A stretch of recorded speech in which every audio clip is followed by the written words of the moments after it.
நாம் அஞ்சுவதற்கு மாறாக மிக விரைவிலேயே உலகப்போர் வந்துவிடுமோ என்ற அச்சத்தை ஏற்படுத்துவதாக இன்று அதிகாலை இலங்கையிலே நடைபெற்றிருக்கின்ற ஒரு சம்பவம் அமைந்திருக்கின்றது. இலங்கையின் தென்பகுதி கடற்பரப்பிலே ஈரானுக்கு சொந்தமான போர்க்கப்பல் தாக்கி அழிக்கப்பட்டிருக்கின்றது.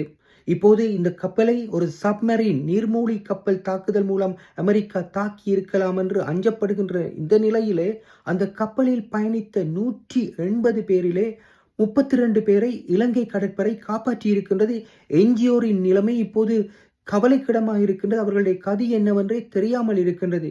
இதிலே பலரும் எழுப்புகின்ற ஒரு கேள்வி என்னவென்றால், மத்திய கிழக்கை தாண்டி 4000 கிலோமீட்டர் தூரத்திலே இருக்கின்ற இலங்கையின் கடற்பரப்பிலே இந்த போர் விஸ்தரிக்கப்பட்டிருப்பதானது உண்மையிலேயே அடுத்து என்ன நடக்கும்? இப்படியாக வேறு நாடுகளின் கடற்படை கலன்கள் அன்றைல் வேறு ஏதும் ஒரு இராணுவ நிலைகள் தாக்கப்பட்டால் இது மிக விரைவிலேயே ஒரு உலகப் போராக மாறிவிடுமா என்ற அச்சம் எல்லாம் ஏற்படுகின்றது. இந்தியாவின் விசாகப்பட்டினம் துறைமுகத்திலே நடைபெற்ற ஒரு பயிற்சியிலே கலந்து கொண்டுவிட்டு ஈரானை நோக்கி திரும்பிக் கொண்டிருந்த ஐரிஸ் டேனா என்ற கப்பல் மீதுதான் தாக்குதல் நடைபெற்றிருக்கின்றது.